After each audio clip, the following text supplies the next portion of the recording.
का हमारा अध्याय है जीवों में जनन, रिप्रोडक्शन इन ऑर्गेनिज्म। इस अध्याय के अंतर्गत हम लोग आज 3 टॉपिक पर चर्चा करेंगे। वे 3 टॉपिक जो हैं, पहला जीवन अवधि, दूसरा जनन, तीसरा अलैंगिक जनन।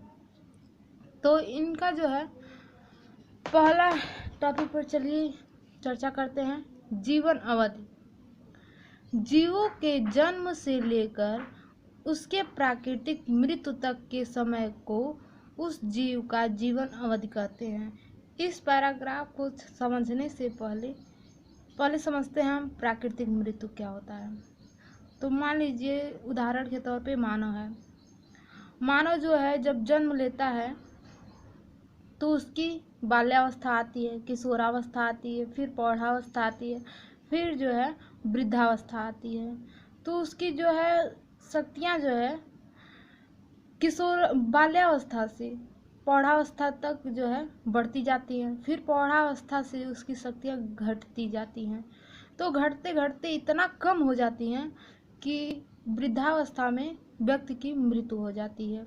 तो उसी मृत्यु को जो है हम लोग कहते हैं प्राकृतिक मृत्यु। तो यहाँ बताया गया है जन्म से लेकर उसके प्राकृतिक मृत्यु के तक के जो बीच का समय होता है उसी को हम लोग जो है जीवन अवधि कहते हैं। तो यहाँ पर फ्रेंड्स हम लोग जीवन अवधि समझिए। अब सेकेंड टॉपिक है हमारा जनन।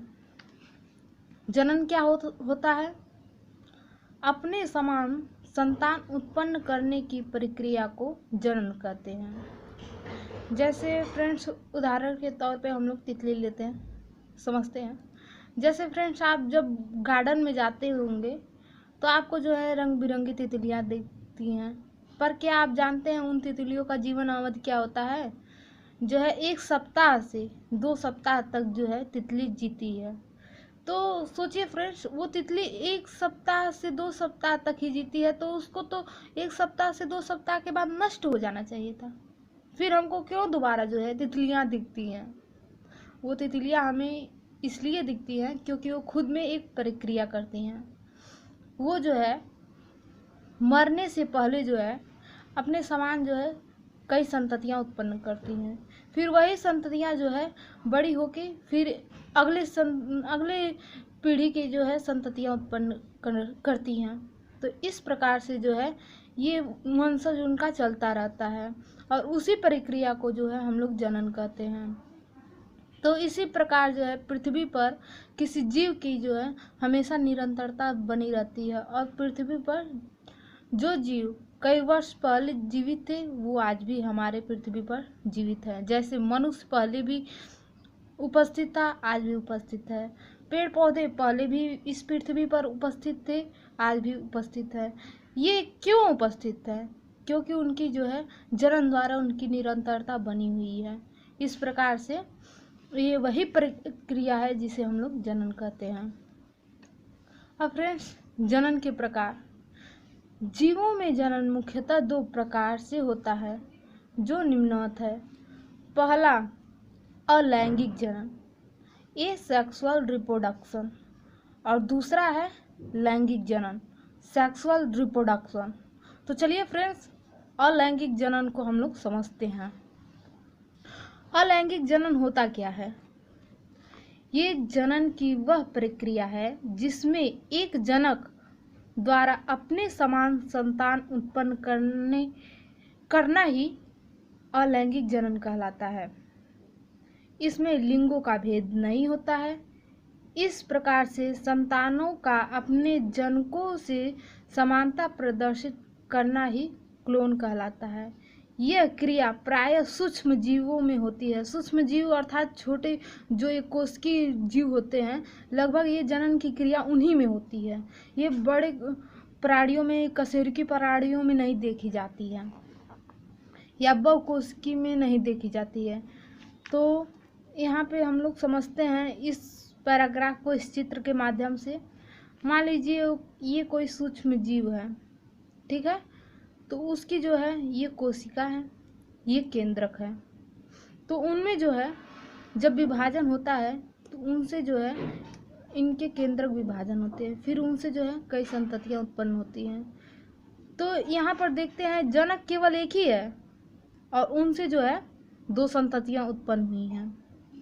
जब इनमें विभाजन होता है तो ये संततियां जो है इन्हीं के समान होती हैं, इसलिए इन्हें जो है क्लोन कहते हैं।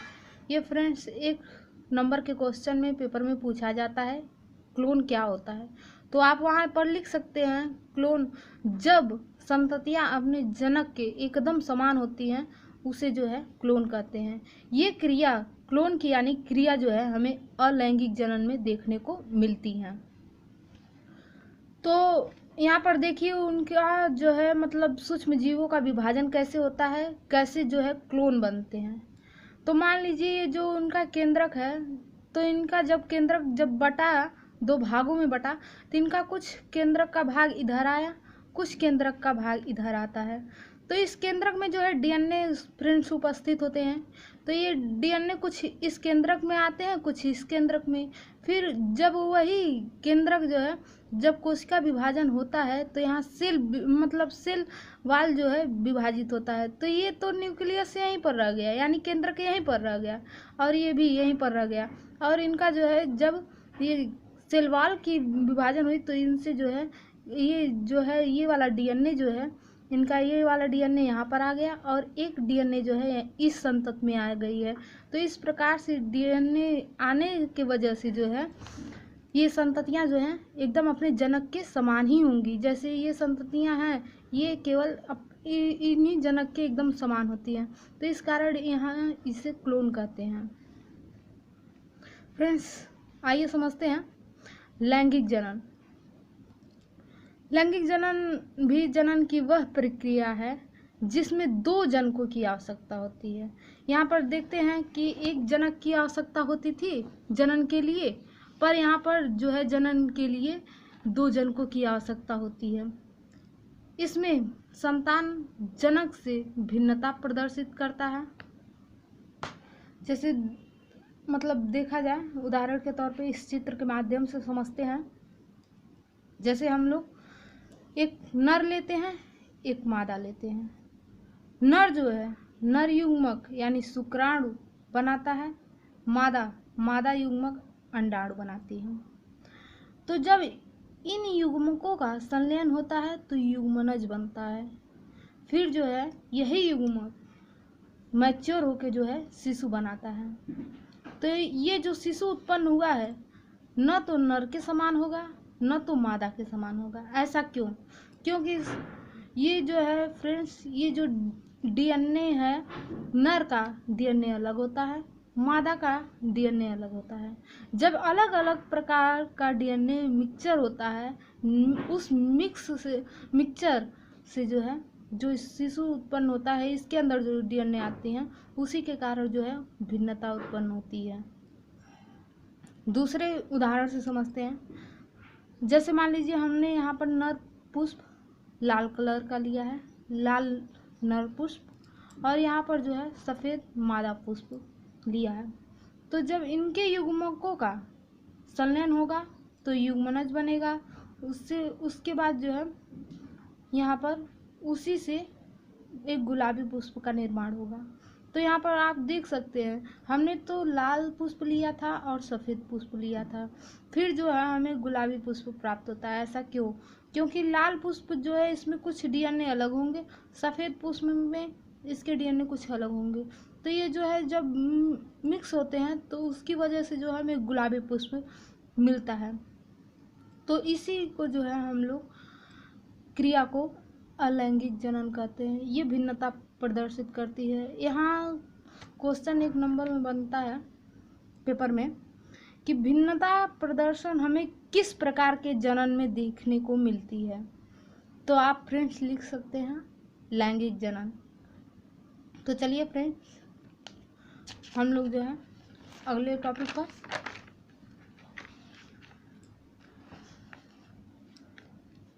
अलैंगिक जनन की विधियाँ।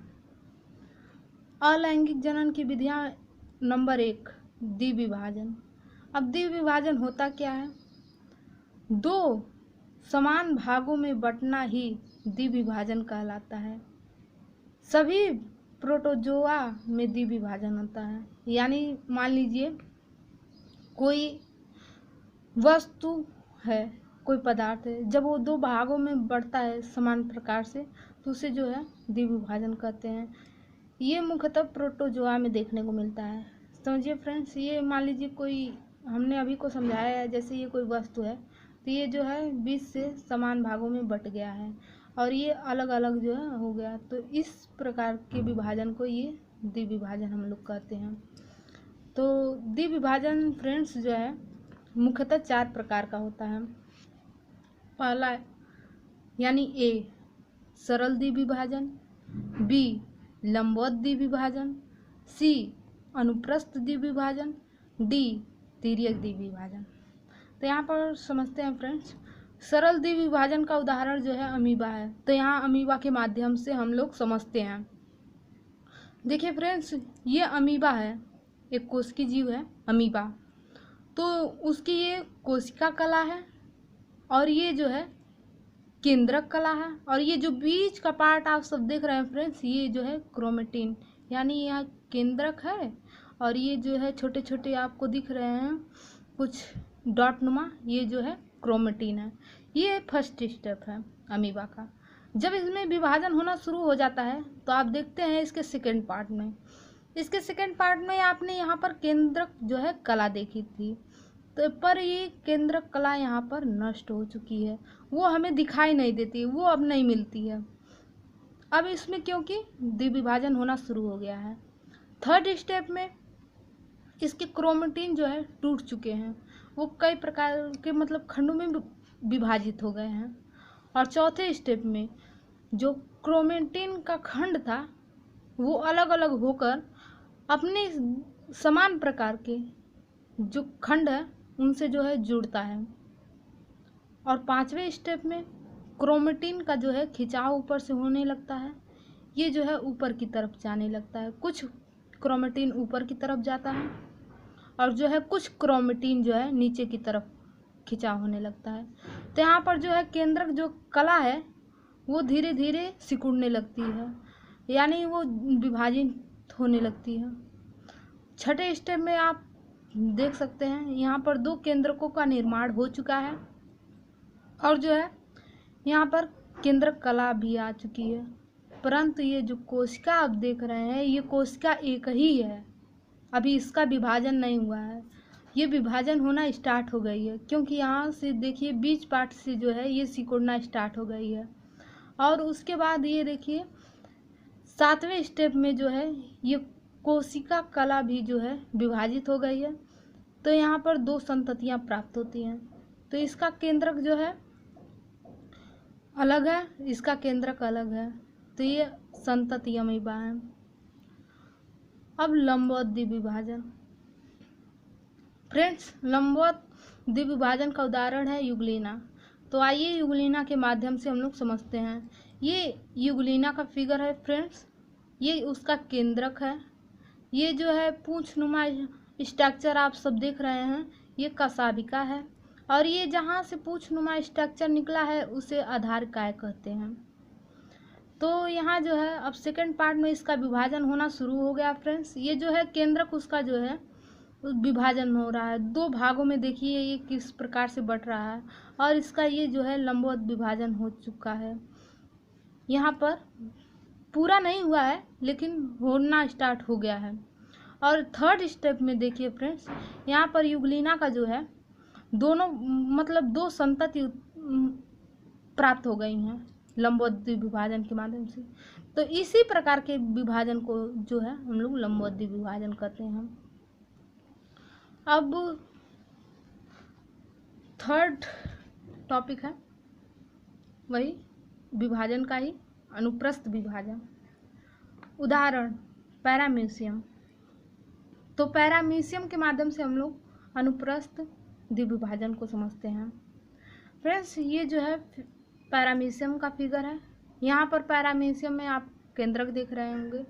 तो यहाँ पर जब विभाजन होता है फ्रेंड्स, तो यहाँ पर जो है केंद्रक का लंबवत विभाजन होता है। तो ओके फ्रेंड्स, जब यहाँ पर लंबवत विभाजन होना शुरू हो गया है तो आप देख रहे हैं जो इसकी कोशिका कला है वो भी धीरे धीरे सिकुड़ने लगती है। और जो है वो सिकुड़ने लगती है तो यहाँ जो है केंद्रक भी बंटना शुरू हो जाता है। और यहाँ पर थर्ड स्टेप में आप सब देख सकते हैं कि यहाँ पर एक केंद्रक का निर्माण हो चुका है और एक केंद्रक का यहाँ निर्माण हो चुका है। और जो है इसके मतलब ये सेल अलग हो गया है और ये सेल अलग हो गया है। यहाँ पर जो दो संततियाँ जो है उत्पन्न हो गए यहाँ पैरामीशियम की। अब डी, तिर्यक द्विविभाजन। इस विभाजन में मतलब तिर्यक रूप से विभाजित होता है। इसमें विभाजन तिर्यक रूप से होता है। उदाहरण सिरेटियम ओपेलाइना। धन्यवाद फ्रेंड्स, आज के लिए बस इतना। अगले नेक्स्ट वीडियो में हम लोग जो है नेक्स्ट टॉपिक पर चर्चा करेंगे। धन्यवाद।